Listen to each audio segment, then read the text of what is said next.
पेनेंट्स chart pattern का एक category है जो फ्लैग पैटर्न और सिमेट्रिकल ट्रायंगल पैटर्न के समान होता है जिस तरह से वे बनते हैं और ब्रेकआउट देते हैं। लेकिन अगर आप एक पेनेंट और एक फ्लैग को दो भाइयों की तरह मानते हैं तो पेनेंट अधिक आक्रामक भाई है क्योंकि यह विस्फोटक ब्रेकआउट्स प्रदान करता है और बहुत ज्यादा रिवॉर्ड टू रिस्क देता है। चार्ट में दो प्रकार के पेनेंट्स होते हैं, ये बुलिश पेनेंट्स और बेरिश पेनेंट्स है। बुल पेनेंट एक चार्ट पैटर्न है जो पुलबैक के दौरान एक ट्रायंगल बनाता है। ये दो पार्ट से मिलकर बना है। सबसे पहले एक इंपल्स मूव है जो पैटर्न के लेग या पोल का निर्माण करती है। फिर पुलबैक के कारण एक करेक्शन मूव बनती है। अब आप पूछ सकते हैं कि बुल पेनेंट और सिमेट्रिकल ट्रायंगल के बीच क्या अंतर है, क्योंकि वे दोनों एक जैसे दिखते हैं। इसका जवाब बहुत सरल है, अंतर उनके फॉर्मेशन की ड्यूरेशन में है। सिमेट्रिकल ट्रायंगल के साथ आप पैटर्न के स्विंग्स को स्पष्ट रूप से देख सकते हैं। हालांकि बुल पेनेंट के लिए कैंडलस्टिक्स बहुत क्राउडेड और वॉलेटाइल है, जिसके वजह से आप स्विंग्स को क्लियरली देख नहीं सकते। भले ही एक बुल पेनेंट एक बुल फ्लैग पैटर्न के समान है, जैसा कि मैंने पहले मेंशन किया है, लेकिन बुल पेनेंट्स बुल फ्लैग पैटर्न की तुलना में अधिक विस्फोटक ब्रेकआउट्स दे सकते हैं। एसेंशियली बुल पेनेंट पैटर्न में बायर्स और सेलर्स के साथ भी यही होता है। पेनेंट पैटर्न के बाएं से दाएं कंट्रैक्टिंग प्राइसेस इंपेंडिंग वॉलेटिलिटी का संकेत है, क्योंकि बायर्स और सेलर्स दोनों पुलबैक से बाहर निकलने के लिए वेट कर रहे हैं। इसके रिजल्ट एक विस्फोटक ब्रेकआउट हो सकता है। लेकिन चूंकि बुल पेनेंट पैटर्न एक ट्रेंड रिवर्सल पैटर्न नहीं है बल्कि ट्रेंड कंटिन्यूएशन पैटर्न है, इसलिए हम केवल बाइंग अपॉर्चुनिटीज की तलाश करेंगे। इसका मतलब ये है कि आप मार्केट बॉटम्स कैच करने के बजाय एग्जिस्टिंग ट्रेंड को राइड करने के लिए इस पैटर्न का उपयोग करने की कोशिश कर रहे हैं। अब हम इस पैटर्न के लिए एंट्री, स्टॉप लॉस और टारगेट क्राइटेरिया के बारे में बात करते हैं। हम ट्रेड एंट्री क्राइटेरिया के साथ शुरुआत करेंगे। सबसे कॉस्टली मिस्टेक्स में से एक जो ट्रेडर्स पेनेंट्स का ट्रेड करते समय करते हैं वह है बुल पेनेंट में बहुत जल्दी एंटर करना।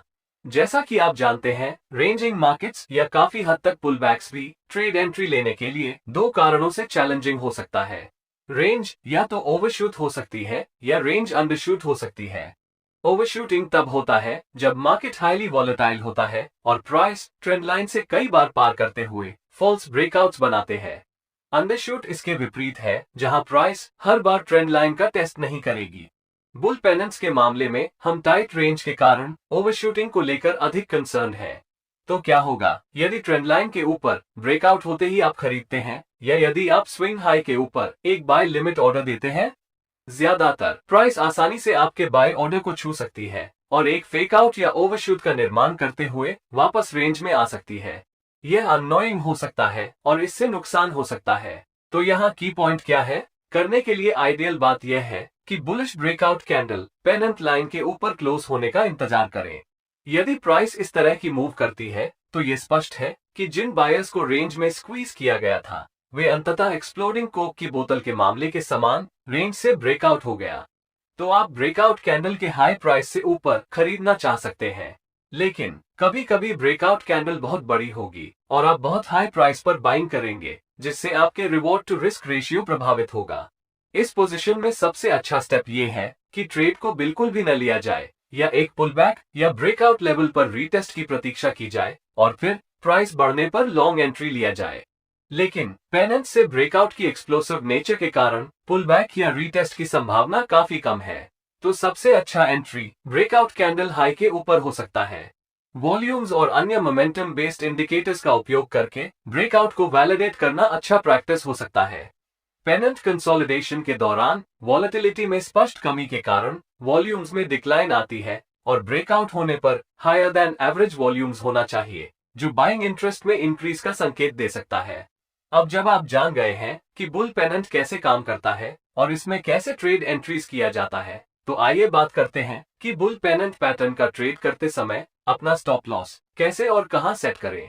जैसा कि मैंने पहले ही चर्चा की है, आप अपने स्टॉप लॉस को सपोर्ट और रेजिस्टेंस, स्विंग हाई या स्विंग लो इत्यादि जैसे ऑब्वियस लेवल्स पर सेट नहीं करना चाहते हैं, क्योंकि आपका आसानी से स्टॉप लॉस हंटिंग हो सकता है। आपका स्टॉप लॉस एक ऐसे लेवल पर होना चाहिए जिसे पार करने पर आपके ट्रेडिंग सेटअप को इनवैलिडेट कर दिया जाए।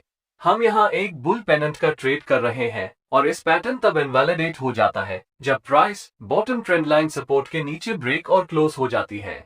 इसलिए आपको अपना स्टॉप लॉस इस ट्रेंड लाइन सपोर्ट लेवल से नीचे रखना होगा या प्रिसाइजली स्विंग लो लेवल के नीचे सेट कर सकते हैं।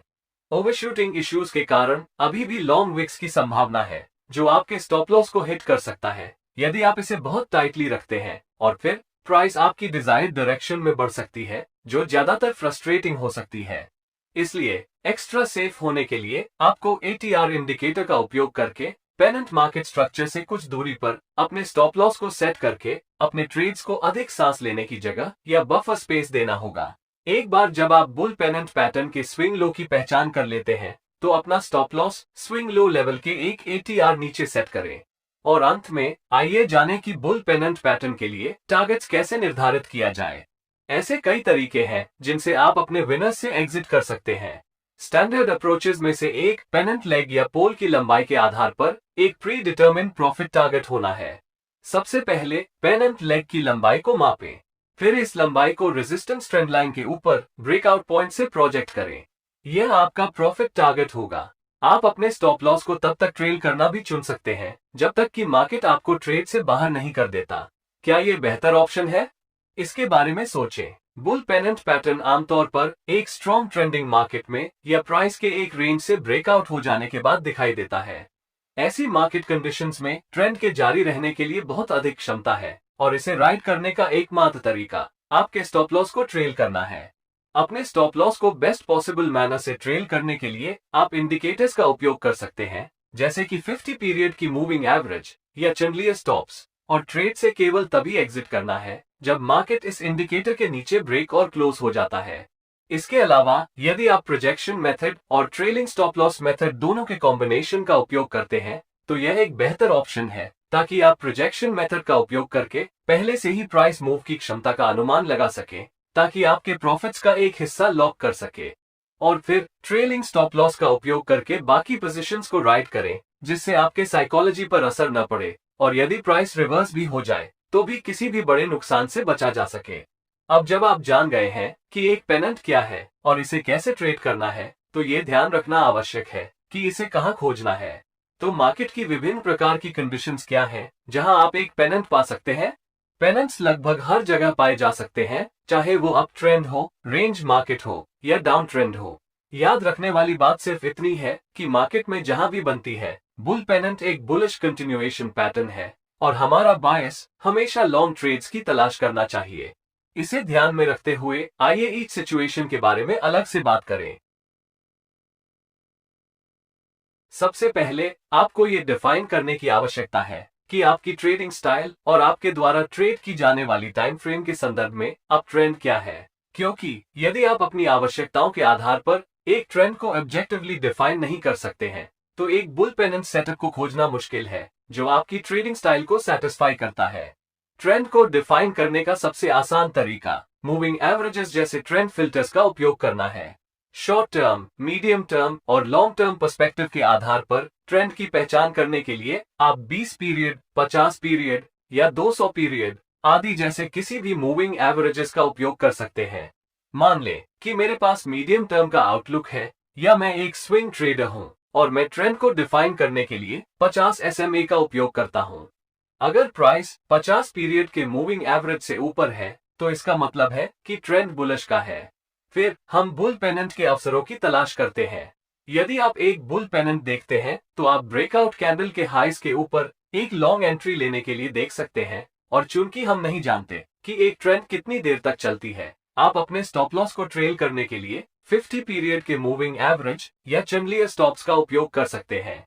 इसलिए हम केवल तभी एग्जिट करेंगे जब प्राइस 50 पीरियड के मूविंग एवरेज से नीचे या चैंडलियर स्टॉप्स के नीचे क्लोज हो जाती है। न केवल हम ट्रेंड को फिल्टर करने के लिए 50 पीरियड मूविंग एवरेजेस का उपयोग करते हैं बल्कि अपने प्रॉफिट्स को बुक करने के लिए भी करते हैं। चूंकि बुल पेनेंट एक ट्रेंड कंटिन्यूएशन पैटर्न है, आपको ये थॉट हो सकता है कि इस टाइप का सेटअप अनफेवरेबल है। तो हम रेंज मार्केट में वास्तव में इसका कैसे ट्रेड करते हैं? सचमुच बोल रहा है तो हम रेंज में ट्रेड नहीं करेगी। अब मैं क्या सजेस्ट कर रहा हूं?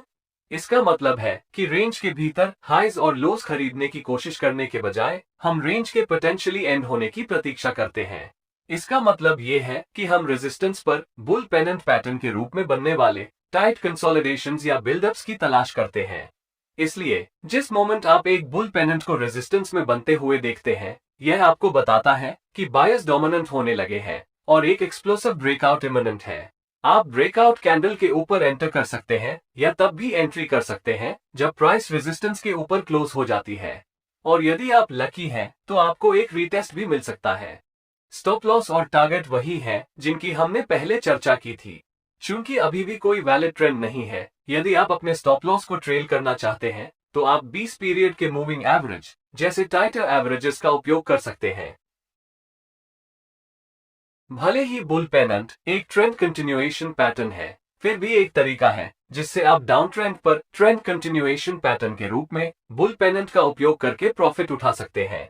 इस मेथड का मार्केट स्ट्रक्चर के साथ लेना देना है। यदि आप मार्केट स्ट्रक्चर के बारे में नहीं जानते हैं तो आप इसे मेरी प्राइस एक्शन प्लेलिस्ट से देख सकते हैं। ये काफी आसान तरीका है। आगे बढ़ने के लिए आपको कुछ चीजों की तलाश करनी होगी। सबसे पहले price downward trend line resistance के ऊपर क्लोज होनी चाहिए। हम डाउन ट्रेंड स्ट्रक्चर में ब्रेक के बारे में बात कर रहे हैं। फिर अगर प्राइस इस ट्रेंड लाइन रेजिस्टेंस के ऊपर एक बुल पेनेंट बनाती है तो आपके पास एक जैकपॉट ट्रेड है।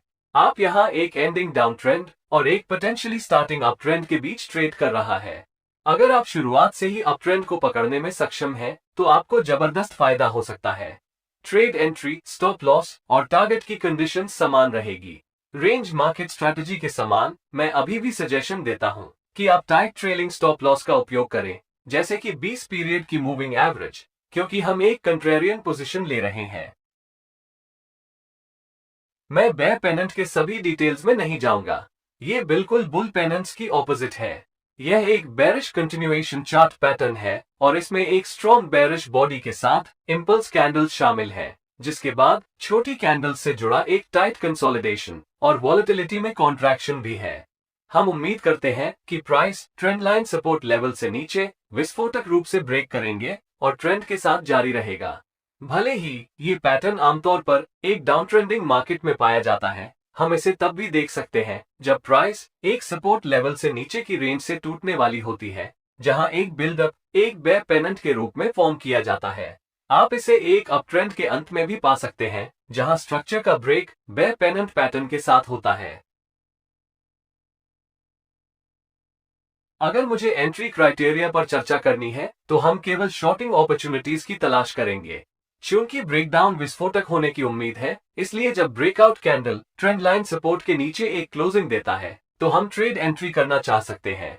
आप ब्रेकआउट कैंडल के लो से नीचे शॉर्ट कर सकते हैं। यदि ब्रेकडाउन कैंडल बहुत बड़ी है और रिवॉर्ड टू रिस्क को अफेक्ट कर रही है तो ट्रेड को छोड़ देना या ब्रेकआउट लेवल पर वापस पुलबैक की प्रतीक्षा करना बेहतर है, जिसका पेनेंट के मामले में कम चांसेस होता है। इसलिए यह आपको डिसाइड करना है कि आप कहां एंट्री करना चाहते हैं। वॉल्यूम्स या मोमेंटम इंडिकेटर्स या दोनों का उपयोग करके हर बार ब्रेकडाउन को वैलिडेट करना सुनिश्चित करें। पेनेंट के फॉर्मेशन के दौरान वॉल्यूम्स आमतौर पर घटता है और ब्रेकआउट होने पर हायर देन एवरेज वॉल्यूम्स हो जाता है। स्टॉप लॉस को पेनेंट के स्विंग हाई लेवल से ऊपर रखा जा सकता है। स्विंग हाई के ऊपर 180 आर बफर प्रदान करना अनएक्सपेक्टेड ओवरशूट्स और स्टॉप लॉस हंटिंग को लिमिट कर सकता है। टारगेट को प्राइस प्रोजेक्शन मेथड का उपयोग करके रखा जा सकता है, जहां लेग की लंबाई को ब्रेकडाउन पॉइंट के नीचे प्रोजेक्ट करके टारगेट सेट किया जाता है, या जब आप ट्रेंड राइड करने की योजना बना रहे हो तो सूटेबल मूविंग एवरेजेस का उपयोग करके स्टॉप लॉस को ट्रेल करें। आपको तभी एग्जिट करना है जब प्राइस मूविंग एवरेज से ऊपर क्लोज होता है। आगे बढ़ते हुए अब हम ट्रायंगल पैटर्न्स पर ध्यान केंद्रित करते हैं, नेमली असेंडिंग ट्रायंगल और डिसेंडिंग ट्रायंगल चार्ट पैटर्न्स। चलिए शुरू करते हैं। असेंडिंग ट्रायंगल एक बुलिश चार्ट पैटर्न है जो संकेत देता है कि मार्केट ऊपर जाने वाला है। जैसा कि आप देख सकते हैं, असेंडिंग ट्रायंगल में एक सीरीज ऑफ हायर लोज होती है जो एक रेजिस्टेंस लाइन तक पहुंचती है। ये कुछ पॉसिबल रीजन से बुलिश स्ट्रेंथ का संकेत है। हायर लोज इस बात का संकेत है कि बायर्स हायर प्राइसेस पर बाय करने को तैयार है। ऐसा इसलिए है क्योंकि अगर बायर्स हायर प्राइसेस पर बाय करने के लिए तैयार नहीं है तो आप रेजिस्टेंस में हायर लोज को नहीं देखेंगे। फैक्ट ये है कि मार्केट एक सीरीज ऑफ हायर लोज बनाता है जो आपको बताता है कि प्राइस में इंक्रीज जारी रहने के बावजूद मार्केट में डिमांड है। दूसरी बात यह है कि सेलिंग प्रेशर नहीं है। यदि स्ट्रॉन्ग सेलिंग प्रेशर होता तो प्राइस लंबे समय तक रेजिस्टेंस पर नहीं रहती। इसके बजाय ये जल्दी से नीचे की ओर गिरेगा। लेकिन चूंकि प्राइस अभी भी रेजिस्टेंस के पास होवर कर रही है, इसका मतलब है कि सेलिंग प्रेशर में कमी है, भले ही यह सेल करने के लिए आकर्षक लेवल होते भी। ध्यान में रखने के लिए एक और महत्वपूर्ण बात यह है कि बहुत सारे बाय स्टॉप ऑर्डर्स हैं जो रेजिस्टेंस के ऊपर क्लस्टर किए गए हैं, क्योंकि हर बार जब प्राइस रेजिस्टेंस का टेस्ट करती है तब अधिक ट्रेडर्स मार्केट को शॉर्ट करने के लिए देखेंगे और वे अपना स्टॉप लॉस को रेजिस्टेंस लेवल का ऊपर रखेंगे। अब सोचिए कि अगर मार्केट ऊपर की ओर ब्रेकआउट देती है तो क्या होगा। खैर, ये बाय स्टॉप ऑर्डर्स ट्रिगर हो जाएंगे और इससे प्राइसेस में और तेजी आएगी। इसलिए असेंडिंग ट्रायंगल चार्ट पैटर्न का ट्रेड करते समय ये कॉमन मिस्टेक न करें, क्योंकि अधिकांश ट्रेडिंग टेक्स्ट बुक्स आपको बताएंगी कि जब प्राइस रेजिस्टेंस पर हो तो शॉर्ट करें। लेकिन हर रेजिस्टेंस लेवल शॉर्टिंग के लिए नहीं होता है। इसके बजाय आपको ये देखना चाहिए कि प्राइस इस रेजिस्टेंस के करीब कैसे पहुंचती है। चूंकि आपने सीखा है कि हायर लोज का रेजिस्टेंस में आना बुलिश स्ट्रेंथ का संकेत है, इसका मतलब है कि मार्केट रेजिस्टेंस से ऊपर ब्रेकआउट होने की संभावना है और इस केस में आप शॉर्ट ट्रेड लेना और ट्रेंड के अगेंस्ट ट्रेडिंग नहीं करना चाहेंगे। अब हम एंट्री क्राइटेरिया के बारे में बात करेंगे। तो अपनी एंट्री को बेहतर टाइम कैसे करें? खैर, इसे करने के कुछ तरीके हैं। पहला तरीका यह है कि जब प्राइस असेंडिंग ट्रायंगल के हाई लेवल या रेजिस्टेंस के ऊपर टूटता है तो लॉन्ग ट्रेड्स लेना है। आपको बस रेजिस्टेंस लेवल के ऊपर एक लिमिट बाय ऑर्डर देना है और जब प्राइस हाई लेवल से ऊपर टूटती है तो आप तुरंत लॉन्ग हो जाएंगे। यदि ब्रेकआउट रियल है तो ये ट्रेड एंट्री करने के लिए सर्वोत्तम प्राइसेस में से एक है। लेकिन ये तरीका बहुत रिस्की है और संभावना है कि यह फॉल्स ब्रेकआउट हो सकता है। यह अगली मेथड पिछले अप्रोच के समान है। फर्क सिर्फ इतना है कि आप प्राइस का असेंडिंग ट्रायंगल पैटर्न के हाई लेवल से ऊपर ब्रेक और क्लोज होने की वेट करते हैं। एक बार कैंडल क्लोज हो जाने पर आप ब्रेकआउट कैंडल हाई के ऊपर लॉन्ग एंट्री कर सकते हैं। ये फॉल्स ब्रेकआउट्स की संभावना को कम करता है। लेकिन यदि मोमेंटम स्ट्रांग है तो आप अपने ट्रेड में बहुत हाई प्राइसेस पर एंटर करेंगे। यदि आप एक एक्सपीरियंस ट्रेडर हैं तो आप असेंडिंग ट्रायंगल की रेजिस्टेंस लाइन पर प्राइस पुलबैक या रीटेस्ट होने पर एंटर कर सकते हैं। ब्रेकआउट मूव मिस करने पर भी यह आपको ट्रेड एंट्री करने में मदद कर सकता है और यह ब्रेकआउट कैंडल के क्लोज होने की वेट करने की तुलना में बेहतर एंट्री प्राइसेस प्रदान करता है। इस अप्रोच के साथ मुद्दा यह है कि मार्केट हर बार पुलबैक या रीटेस्ट नहीं दे सकता है। एक बार फिर आप अपने अप्रोच में कंजर्वेटिव हैं या अग्रेसिव हैं, इसके आधार पर आप अपनी पसंद का एंट्री टाइप चुन सकते हैं। इसके बजाय वॉल्यूम्स और अन्य इंडिकेटर्स के साथ ब्रेकआउट को वैलिडेट करना सुनिश्चित करें कि क्या वास्तव में प्राइसेस को ऊपर लेने के लिए मार्केट पार्टिसिपेंट्स में इंटरेस्ट है या नहीं। अब एक प्रॉपर स्टॉप लॉस कैसे सेट करें ताकि आप बहुत जल्दी ट्रेड से स्टॉप्ड आउट न हो जाएं। आपका स्टॉप लॉस एक ऐसे लोकेशन पर होना चाहिए जहां प्राइस पहुंचने पर आपके ट्रेडिंग सेटअप को इनवैलिडेट कर दिया जाएगा। इसका मतलब ये है कि अगर मार्केट स्टॉप लॉस पर पहुंच जाता है तो आपको अपने आप पता चल जाएगा कि आप गलत हैं। इसलिए रेजिस्टेंस लेवल के नीचे स्टॉप लॉस रखना एक अच्छा आइडिया नहीं है। फिर और कहां रखें, इसके बारे में सोचो। आपके स्टॉप लॉस को सेट करने के लिए आइडियल लोकेशन कहां है ताकि यदि मार्केट उस तक पहुंच जाए तो आपको पता चल जाए कि असेंडिंग ट्रायंगल पैटर्न इनवैलिड है। चूंकि पैटर्न हायर स्विंग लोज बनाता है और यदि प्राइस रीसेंट स्विंग लो से नीचे जाती है और लोअर लो बनाती है तो हम सुनिश्चित हो सकते हैं कि एनालिसिस गलत था। तो ये ठीक वही जगह है जहां आपको अपना स्टॉप लॉस रखने की जरूरत है, यानी रीसेंट स्विंग लो के ठीक नीचे। आप रीसेंट स्विंग लो के नीचे 180 आर बफर जोड़कर प्राइस को कुछ सांस लेने की जगह भी दे सकते हैं। मुझे आशा है कि यह क्लियर है। अब मैक्सिमम प्रॉफिट्स के लिए अपने विनिंग ट्रेड से कहां एग्जिट करें? हमेशा की तरह दो टेक्निक्स हैं जिन पर आप विचार कर सकते हैं। पहला ट्रेलिंग स्टॉप लॉस मेथड है और दूसरा है price projection method. Trailing stop loss का विचार यह है कि हमें पता नहीं है कि ट्रेंड कितनी देर तक चलेगी, इसलिए जब तक मार्केट हमारे फेवर में चलता है हम अपने प्रॉफिट्स को लॉक इन करने के लिए जहां तक पॉसिबल हो ट्रेंड की राइड करने के लिए स्टॉप लॉस को ट्रेल करते हैं। तो आप अपने स्टॉप लॉस को कैसे ट्रेल करते हैं? इसके लिए आप मूविंग एवरेज जैसे इंडिकेटर्स का उपयोग कर सकते हैं। उदाहरण के लिए आप स्विंग ट्रेड्स के लिए 50 पीरियड के मूविंग एवरेज का उपयोग करके अपने स्टॉप लॉस को ट्रेल कर सकते हैं। इसका मतलब है कि आप अपनी पोजीशन तब तक बनाए रखेंगे जब तक कि मार्केट 50 पीरियड के मूविंग एवरेज से नीचे ब्रेक और क्लोज नहीं हो जाता। आप में से कुछ सोच रहे होंगे कि 50 पीरियड का मूविंग एवरेज क्यों? दरअसल 50 पीरियड के मूविंग एवरेज के बारे में कुछ खास नहीं है। पूछने के लिए बेहतर क्वेश्चंस है, आप किस प्रकार के ट्रेंड्स को कैप्चर करना चाहते हैं और आपकी ट्रेडिंग स्टाइल क्या है। लॉन्ग टर्म ट्रेंड्स के लिए आप 200 पीरियड की मूविंग एवरेज का उपयोग कर सकते हैं और शॉर्ट टर्म ट्रेंड्स के लिए आप 20 पीरियड के मूविंग एवरेज का उपयोग कर सकते हैं। अब प्राइस प्रोजेक्शन एक क्लासिकल चार्टिंग टेक्निक है जहां प्राइस खुद ही एग्जॉस्ट हो जाएगी। तो यह असेंडिंग ट्रायंगल चार्ट पैटर्न के लिए कैसे काम करता है? पहले हाईएस्ट पॉइंट यानी रेजिस्टेंस लेवल से लोएस्ट पॉइंट तक असेंडिंग ट्रायंगल की विड्थ को मेजर करें। इस विड्थ को ब्रेकआउट लेवल में जोड़ें और यह आपका प्राइस प्रोजेक्शन या एक्सपेक्टेड टारगेट लेवल है। प्राइस प्रोजेक्शन के साथ इश्यूज में से एक ये है कि मार्केट आपके टारगेट प्रॉफिट को लगभग हिट कर सकता है केवल एक सडन रिवर्सल करने के लिए। कभी कभी ये पूरी तरह से रिवर्स भी हो सकता है और आपके स्टॉप लॉस को हिट कर सकता है। तो ऐसा कुछ होने से बचने के लिए आपको क्या करना चाहिए? इसके लिए ट्रेलिंग स्टॉप लॉस और प्राइस प्रोजेक्शन कॉम्बो बनाएं, यानी आप दोनों टेक्निक्स को कंबाइन कर सकते हैं। इसका मतलब ये है कि यदि मार्केट आपके पक्ष में चलता है लेकिन यह आपके प्राइस प्रोजेक्शन लेवल तक नहीं पहुंचा है, तो आप अपने ओपन प्रॉफिट्स को लॉक इन करने के लिए एक मूविंग एवरेज का उपयोग कर सकते हैं। अगर एक सडन रिवर्सल हो जाता है तब भी आपके पास जो कुछ भी प्रॉफिट्स है उसे प्रोटेक्ट करने में सक्षम होंगे और सब कुछ मार्केट को वापस नहीं देने पड़ेगा।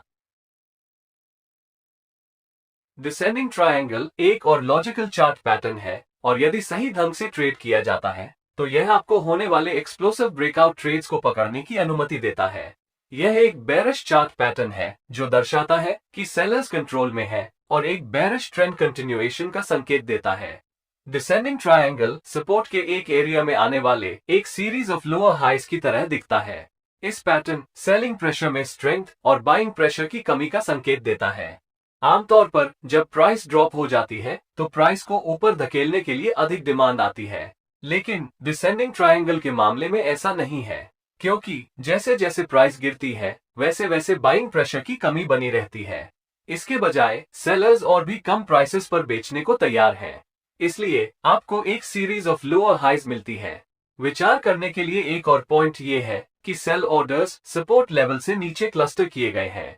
ऐसा इसलिए है क्योंकि कई ट्रेडर्स इस पॉइंट पर बाय करेंगे क्योंकि प्राइस सपोर्ट पर है और अपने स्टॉप लॉस को इसके नीचे सेट करते हैं, क्योंकि अधिकांश ट्रेडिंग टेक्स्ट बुक्स बिगिनर लोगों को यही सिखाती है।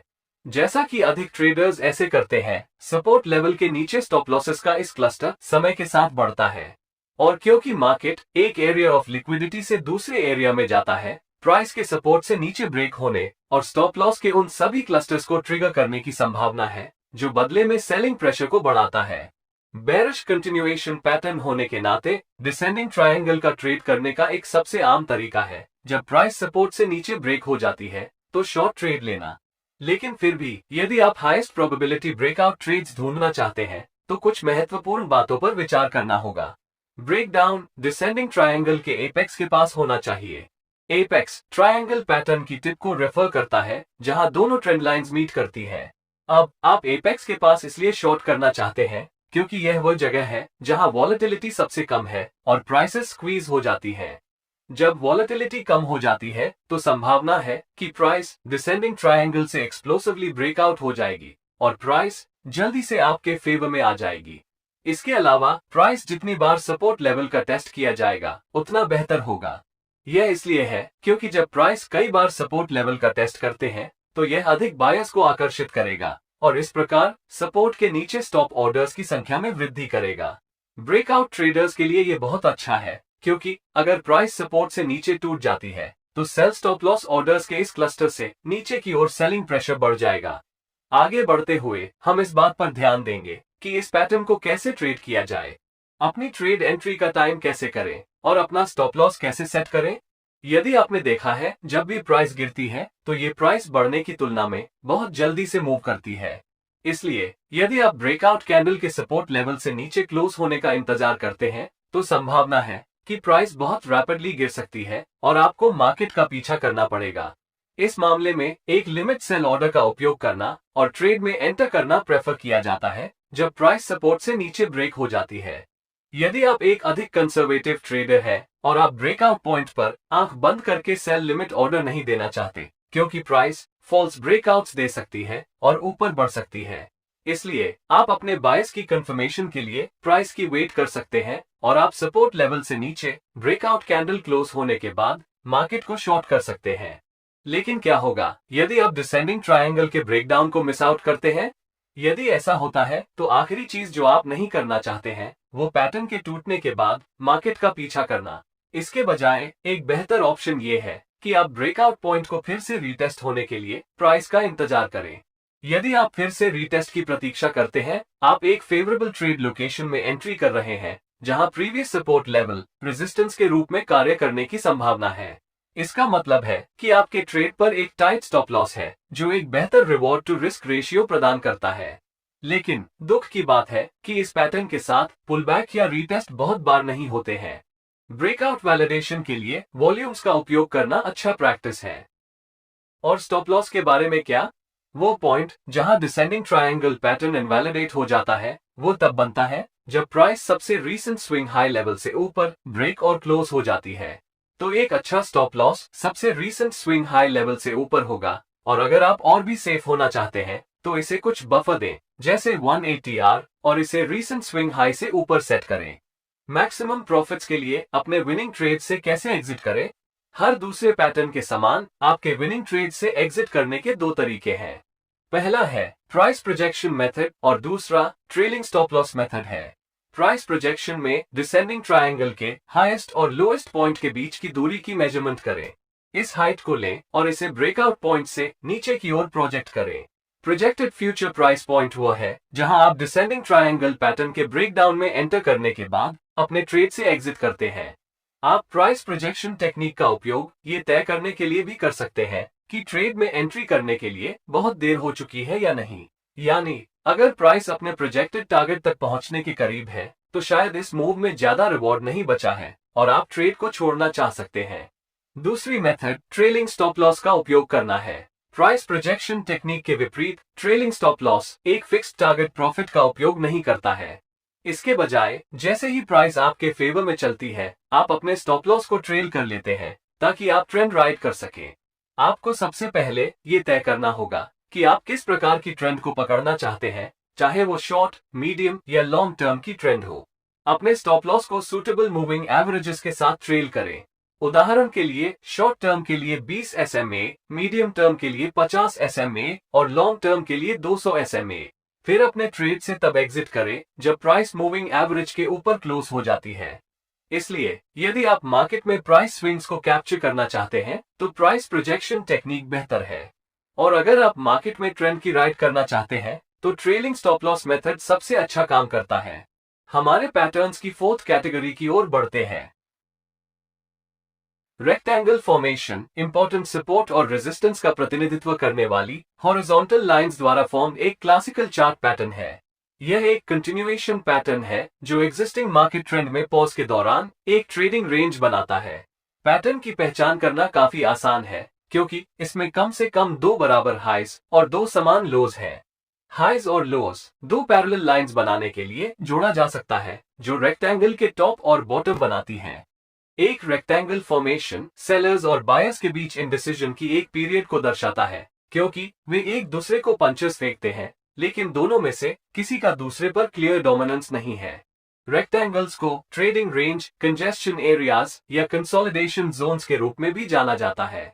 हम कंटिन्यूएशन पैटर्न्स के बारे में बात कर रहे हैं, इसलिए हम उम्मीद करते हैं कि प्राइस ब्रेकआउट करके एग्जिस्टिंग ट्रेंड के साथ जारी रहेगी। इस अर्थ में रेक्टेंगल्स दो टाइप्स के होते हैं। एक अपवर्ड प्राइस मूव के दौरान टॉप रेक्टेंगल बनता है और ब्रेकआउट के बाद यह अप ट्रेंड की कंटिन्यूएशन का संकेत देता है। अगला रेक्टेंगल एक डाउन ट्रेंड के दौरान बनता है और इसे बॉटम रेक्टेंगल कहा जाता है, जो संकेत करता है कि ब्रेकआउट के बाद डाउन मूव जारी रहेगा। रेक्टेंगल पैटर्न्स ट्रेंड को रिवर्स भी कर सकते हैं, इसलिए इन रिवर्सल पैटर्न्स को डबल टॉप्स और ट्रिपल टॉप्स जैसे स्पेसिफिक नेम्स दिए जाते हैं जब प्राइस रिस्पेक्टिवली 2 और 3 बार रेजिस्टेंस का टेस्ट करती है और फिर नीचे जाती है। इसे डबल बॉटम और ट्रिपल बॉटम्स भी बुलाते, जब प्राइस सपोर्ट लेवल्स का रिस्पेक्टिवली 2 और 3 बार टेस्ट करता है और ऊपर की ओर रिवर्स करता है। पैटर्न क्या करने वाला है, ये स्पष्ट रूप से समझने के लिए हमें ब्रेकआउट होने तक इंतजार करना होगा। इसलिए यदि आप इस पैटर्न को बाय हार्ट करने की कोशिश करते हैं तो यह एसेंशियली एक confusing piece of price action है। मैं जो सलाह देता हूं वो रियल ब्रेकआउट देने के लिए प्राइस की प्रतीक्षा करना है और फिर डिसाइड करना है कि क्या आप ट्रेंड के साथ ट्रेड करना चाहते हैं या इसके खिलाफ जाना चाहता है। इन शॉर्ट, रेक्टेंगल पैटर्न की पहचान करने के लिए हमें एक ट्रेंडिंग स्टॉक का पता लगाने की आवश्यकता होगी जिसमें कंसोलिडेशन की पीरियड हो। कम से कम 2 टॉप्स और 2 बॉटम्स एक दूसरे से हॉरिजॉन्टल होने चाहिए। इस स्टॉक के बिहेवियर से पता चलता है कि प्राइस एक बॉक्स के अंदर लॉक्ड है। टॉप रेक्टेंगल एक अप ट्रेंड के दौरान देखा जाता है। आपको पैटर्न के टॉप लेवल के माध्यम से एक ब्रेकआउट नोटिस करना होगा। ये कंफर्म करेगा कि बुलिश मूव वापस आ रही है। जब पैटर्न बुलिश ट्रेंड को जारी रखने के लिए रेजिस्टेंस लेवल के ऊपर एक ब्रेकआउट बनाता है तो ट्रेडर्स लॉन्ग पोजीशन में एंटर कर सकते हैं। बॉटम रेक्टेंगल पैटर्न इसके बुलिश काउंटरपार्ट के बिल्कुल विपरीत है। ये पैटर्न डाउन ट्रेंड के दौरान होता है। पैटर्न की कंफर्मेशन करने के लिए प्राइस को पैटर्न के लोअर सपोर्ट लेवल को तोड़ना होगा। बेरिश ट्रेंड को जारी रखने के लिए जब प्राइस रेंज के निचले हिस्से को तोड़ती है तो ट्रेडर्स शॉर्ट पोजीशंस में एंटर करना चाहते हैं। जब आप रेक्टेंगल पैटर्न को देखते हैं तो कैसे ट्रेड करें? यदि आप एक अग्रेसिव ट्रेडर हैं जो एंट्री लेने के लिए बेस्ट पॉसिबल प्राइस की तलाश कर रहे हैं तो एक टॉप रेक्टेंगल पैटर्न के लिए आप एक लॉन्ग ट्रेड में एंटर कर सकते हैं जब प्राइस रेजिस्टेंस लेवल से ऊपर टूट जाती है। इसका डाउनसाइड ये है कि यह एक फॉल्स ब्रेकआउट हो सकता है और आप पोजीशन से स्टॉप्ड आउट हो सकता है। अगला अप्रोच अधिक कंजर्वेटिव है। हम ब्रेकआउट कैंडल रेजिस्टेंस लेवल से ऊपर क्लोज होने का इंतजार करेंगे। ज्यादातर इस मेथड से फेकआउट्स में फंसने की संभावना कम हो जाएगी। इसमें केवल एक लिमिटेशन यह है कि जब प्राइस बहुत अधिक मोमेंटम के साथ ब्रेक होती है तो आपको बहुत हाई प्राइसेस पर बाइंग करना पड़ेगा। फाइनली क्या होगा यदि आप ब्रेकआउट को पूरी तरह से मिस आउट करते हैं? ओनली अवेलेबल ऑप्शन एक पुलबैक की वेट करना या रेजिस्टेंस टर्न सपोर्ट लेवल पर प्राइस रीटेस्ट होना और फिर वहां से लॉन्ग एंट्री लेना है। यदि दोबारा रीटेस्ट नहीं होता है तो प्राइस के पीछे न भागे, बस इसे ट्रेड करने से बचें। आपको और भी बेहतर ट्रेड्स मिलेंगे। सुनिश्चित करें कि ब्रेकआउट के दौरान वॉल्यूम्स बढ़ता है जो हाई बाइंग इंटरेस्ट का संकेत देता है। ऐसा करने के लिए आप MACD, RSI आदि जैसे इंडिकेटर्स का भी उपयोग कर सकते हैं। आमतौर पर एक बेरिश ब्रेकडाउन के साथ एक बॉटम रेक्टेंगल पैटर्न के लिए हमारी प्राइमरी इंस्टिंक्ट बेचने की होनी चाहिए। यहाँ भी 3 ट्रेड एंट्री संभव है। ब्रेकडाउन होने पर सबसे अग्रेसिव एंट्री होता है। अधिक कंजर्वेटिव अप्रोच सपोर्ट लेवल के नीचे ब्रेकडाउन कैंडल के क्लोज होने की कंफर्मेशन की वेट करना है। अंतिम ऑप्शन ये है कि यदि आप ब्रेकडाउन को मिस आउट कर गए हैं तो फिर आप पुलबैक या रीटेस्ट की प्रतीक्षा करें। इसलिए मैं ऑप्टिमल एंट्री डिसाइड करने की फैसला आप पर छोड़ता हूं।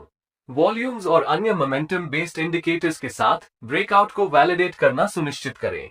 अब हम प्रॉपर स्टॉप लॉस सेट करना सीखेंगे। हम नहीं चाहते कि स्टॉप लॉस हमारे रिस्क मैनेजमेंट को प्रभावित करे। इसलिए जब आप एक रेक्टेंगल ब्रेकआउट देखते हैं तो सपोर्ट और रेजिस्टेंस के बीच की दूरी को मापें और फिर इस विड्थ के मिडिल में अपना स्टॉप लॉस लगाएं।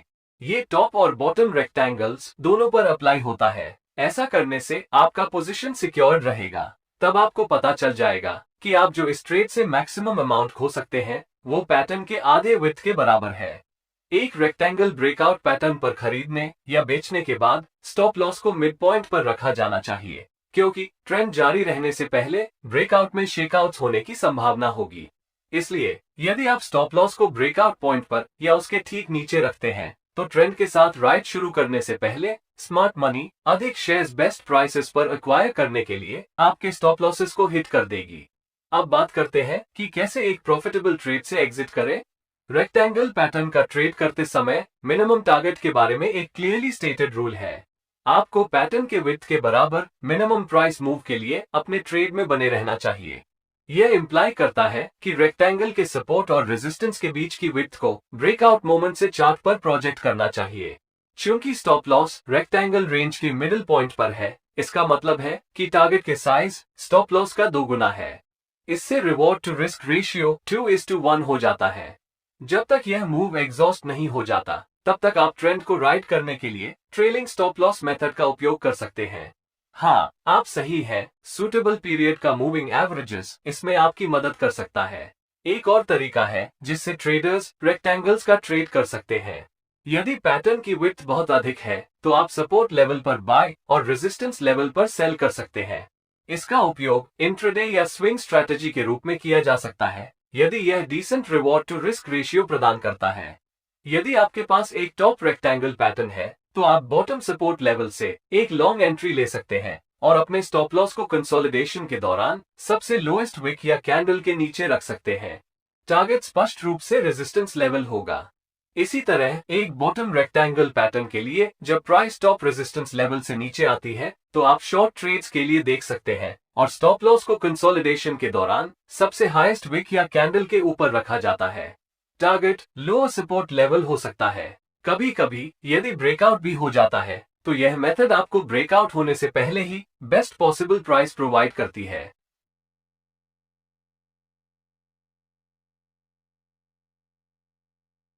मैंने कप एंड हैंडल पैटर्न को लास्ट में क्यों रखा? इसका कारण ये है कि अभी भी इस बात पर डिबेट चल रही है कि क्या कप एंड हैंडल पैटर्न एक कंटिन्यूएशन पैटर्न है या रिवर्सल पैटर्न है। मेरी राय में cup and handle pattern continuation और रिवर्सल पैटर्न दोनों हो सकते हैं।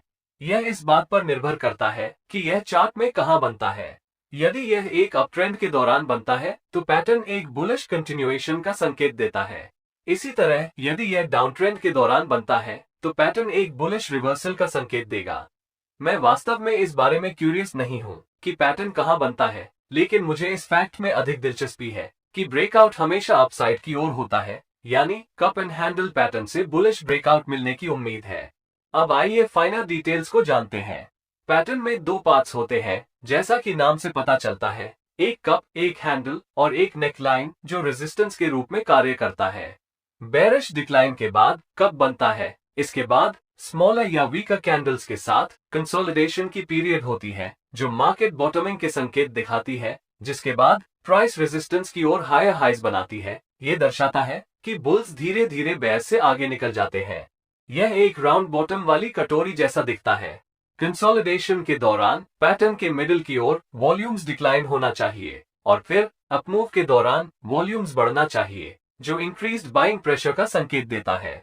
प्राइस रेजिस्टेंस पर कैसे रिएक्ट करता है यह महत्वपूर्ण है क्योंकि यह आपको बताता है कि रेजिस्टेंस पर अभी भी सेलिंग प्रेशर उपलब्ध है या नहीं। एक cup and handle pattern invalid हो जाता है यदि आप रेजिस्टेंस लेवल से सेल ऑफ देखते हैं, क्योंकि यह आपको बताता है कि सेलिंग प्रेशर अभी भी उपलब्ध है और मार्केट ऊपर जाने के लिए तैयार नहीं है। लेकिन यदि आप देखते हैं कि प्राइस रेजिस्टेंस पर अच्छी तरह से होल्ड कर रही है तो ये बुलिश ट्रेंड का संकेत है, क्योंकि यह बताता है कि बायर्स इन हायर प्राइसेस पर खरीदने को तैयार हैं। तो रेजिस्टेंस के तहत हैंडल को एक टाइट कंसोलिडेशन या एक बिल्डअप बनाना पड़ता है। इस पॉइंट पर कई ट्रेडर्स सोचेंगे कि उन्होंने कई ट्रेडिंग बुक्स से क्या सीखा है। यदि प्राइस रेजिस्टेंस पर है तो यह मेरे लिए शॉर्ट ट्रेड लेने का समय है। अब ये ठीक है अगर प्राइस ने रेजिस्टेंस तक एक स्ट्रॉन्ग मोमेंटम मूव बनाई है और इसे वहां से स्ट्रांगली रिजेक्ट कर दिया गया है। लेकिन अगर प्राइस रेजिस्टेंस के पास पहुंचती है और बिल्डअप बनाती है, या यहां तक कि अगर यह रेजिस्टेंस में हायर लोज बनाता है, तो आपको कॉशियस रहना होगा, क्योंकि ये ताकत का संकेत है और आपको बता रहा है कि ऐसे बायर्स हैं जो इन हायर प्राइसेस पर बाइंग करने को तैयार है। आखिरी गलती जो आप नहीं करना चाहते हैं वो मार्केट को शॉर्ट करना है, क्योंकि प्राइस ऊपर की ओर ब्रेकआउट करने की संभावना है। इसलिए हैंडल को एक फ्लैग या पेनेंट पैटर्न के रूप में एक स्ट्रॉन्ग कंसोलिडेशन बनना चाहिए जो अपने आप में बुलिश कंटिन्यूएशन पैटर्न्स है। इसके अलावा कंसोलिडेशन के दौरान वॉल्यूम्स में गिरावट आनी चाहिए जो सेलिंग प्रेशर की कमी को दर्शाता है। साथ ही इस बात का भी ध्यान रखें कि हैंडल कप से छोटा होना चाहिए। हैंडल को कप के लोअर हाफ से नीचे नहीं गिरना चाहिए और आइडियली इसे कप के अपर थर्ड पार्ट में रहना चाहिए। हैंडल जितना गहरा नीचे जाएगा, मार्केट के ऊपर की ओर ब्रेकआउट होने की संभावना उतनी ही कम होगी। हैंडल प्राइसेस को कम करने के लिए आखिरी बेरिश अटेम्प्ट है और जब प्राइस हैंडल के ऊपर ब्रेकआउट हो जाती है तो हम उम्मीद करते हैं कि प्राइसेस में राइज होगी। अब एंट्री, स्टॉप लॉस और टारगेट क्राइटेरिया पर एक नजर डालते हैं। कप एंड हैंडल पैटर्न की कंफर्मेशन तब होती है जब प्राइस टाइट कंसोलिडेशन रेंज से ऊपर ब्रेक हो जाती है। तो ये सबसे अग्रेसिव और सबसे चीपेस्ट एंट्री प्राइस है जो आप पा सकते हैं। लेकिन चूंकि अभी भी इसके ऊपर एक रेजिस्टेंस लेवल है, इसलिए प्राइस रिवर्स हो सकती है और आपके स्टॉप लॉस को हिट कर सकती है। एक ऑल्टरनेट एंट्री नेकलाइन के ऊपर प्राइस ब्रेकआउट होने पर लॉन्ग पोजीशन लेके चलना है। ये दूसरी सबसे अच्छी प्राइस है जहां आपको एंट्री मिल सकती है। इस पर्टिकुलर मेथड में फॉल्स ब्रेकआउट्स का खतरा होता है। यदि आप अधिक कंजर्वेटिव हैं, तो ब्रेकआउट कैंडल के नेकलाइन के ऊपर क्लोज होने की प्रतीक्षा करें और फिर ब्रेकआउट कैंडल हाइस के ऊपर या अगले कैंडल पर एक लॉन्ग एंट्री लें। हालांकि कभी कभी मार्केट नेकलाइन के बहुत ऊपर क्लोज हो जाता है और आपको खराब एंट्री पॉइंट्स मिलता है। इसका परिणाम एक वाइडर स्टॉप लॉस और आपके ट्रेड पर एक छोटे पोजीशन साइज होता है। ऐसे इंस्टेंसेस में आप नेकलाइन पर पुल बैक या रीटेस्ट के रूप में एक शेकआउट करने के लिए प्राइस का इंतजार कर सकते हैं और जब प्राइस ऊपर की ओर रिवर्स हो जाती है तो आप एंट्री करने की योजना बना सकते हैं। वॉल्यूम्स और अन्य मोमेंटम इंडिकेटर्स का उपयोग करके ये सुनिश्चित करें कि ब्रेकआउट वैलिड है या नहीं। जिन कप्स का बॉटम्स लंबा और अधिक यू शेप्ड का होता है, वे बेहतर ट्रेड सिग्नल्स देते हैं। शार्प वी शेप्ड बॉटम्स वाले कप से सावधान रहे। अब मेरा स्टॉप लॉस सही तरीके से कहां सेट करें? जब भी आप स्टॉप लॉस लगाते हैं तो उसे हमेशा इस रूल का पालन करना चाहिए। आपका स्टॉप लॉस एक ऐसे लेवल पर रखा जाना चाहिए जहां अगर मार्केट उस लेवल तक पहुंचता है तो आपका ट्रेडिंग सेटअप इनवैलिडेट हो जाता है। अपने आप से पूछें, कप एंड हैंडल पैटर्न कब इनवैलिड बनेगा? एक कप एंड हैंडल इनवैलिड तब होती है जब प्राइस पैटर्न के हैंडल के नीचे ब्रेक और क्लोज हो जाता है। स्टॉप लॉस प्लेसमेंट एक बुल फ्लैग या बुल पेनेंट पैटर्न के मामले के सिमिलर होती है। अब आप अपने स्टॉप लॉस को हैंडल के एग्जैक्ट लोज पर नहीं रखना चाहते हैं, क्योंकि मार्केट उस एरिया ऑफ वैल्यू पर ट्रेड कर सकता है और लिक्विडिटी लेकर रिवर्स हो सकता है। इसके बजाय इसे हैंडल के नीचे कुछ 180 आर बफर स्पेस देकर सेट करें। अब बात करते हैं अपने विनिंग ट्रेड से कैसे एग्जिट करें। पहली मेथड स्पष्ट रूप से क्लासिक प्राइस प्रोजेक्शन मेथड है। यहाँ हम कप की हाइट को कप के बॉटम से नेकलाइन तक मापते हैं और फिर इसे ब्रेकआउट पॉइंट से नेकलाइन के ऊपर प्रोजेक्ट करते हैं। यह आपका फ्यूचर प्रॉफिट टारगेट होगा। दूसरी मेथड अपने स्टॉप लॉस को ट्रेल करने और बड़े ट्रेंड्स की राइड करने के लिए मूविंग एवरेजेस का उपयोग करना है। अब ट्रेंडिंग मार्केट्स में प्राइस लॉन्ग पीरियड्स के लिए मूविंग एवरेज से ऊपर रह सकती है। इसलिए आप जो करेंगे वो आपके स्टॉप लॉस को ट्रेल कर देना है, क्योंकि प्राइस मूविंग एवरेज से ऊपर बनी हुई है और जब प्राइस मूविंग एवरेज के नीचे क्लोज होने पर आप पोजीशन से एग्जिट कर सकते हैं।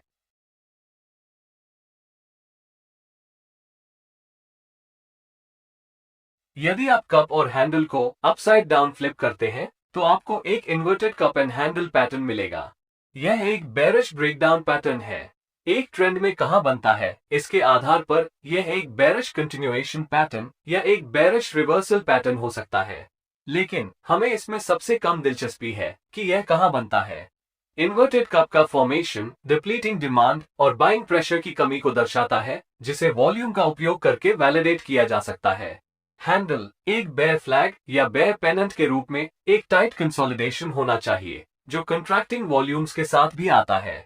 यदि हैंडल कप के 50% या ऊपर से अधिक जाते हैं तो बेहतर होगा कि इसे एक वैलिड पैटर्न के रूप में न माने, क्योंकि नेकलाइन सपोर्ट लेवल पर अभी भी पर्याप्त बाइंग प्रेशर उपलब्ध है जो प्राइसेस को और ऊपर पुश कर रहा है। एंट्री क्राइटेरिया के मामले में एक शॉर्ट ट्रेड इनिशिएट करना जब प्राइस हैंडल के कंसोलिडेशन के नीचे ब्रेक और क्लोज हो जाता है या जब प्राइस नेकलाइन के नीचे टूट जाता है। एक अधिक conservative entry level breakdown candle के लोज से नीचे होगा जब ब्रेकडाउन कैंडल सपोर्ट लेवल से नीचे क्लोज होने के बाद। यदि आप ट्रेड एंट्री मिस आउट किया है तो आप नेकलाइन पर एक पुलबैक या रीटेस्ट की प्रतीक्षा करें और जब प्राइस नीचे की ओर रिवर्स हो जाती है तो एक शॉर्ट ट्रेड लेना। स्टॉप लॉस को हैंडल के ऊपर 180 आर बफर के साथ रखा जा सकता है। टारगेट को इन्वर्टेड कप की हाइट के बराबर यानी नेकलाइन से कप के टॉप तक सेट किया जा सकता है और ब्रेकडाउन पॉइंट से नेकलाइन के नीचे प्रोजेक्ट किया जा सकता है। पूरे ट्रेंड को राइड करने का एक और तरीका मूविंग एवरेजेस का उपयोग करके ट्रेलिंग स्टॉप लॉस मेथड का उपयोग करना और जब प्राइस एवरेज से ऊपर क्लोज होते ही ट्रेड से बाहर निकलना है। अब यह एक ही वीडियो में सारे मेजर कंटिन्यूएशन पैटर्न्स हैं। मुझे उम्मीद है कि यह वीडियो आपको प्रत्येक पैटर्न के पीछे के लॉजिक को समझने में मदद करेगा।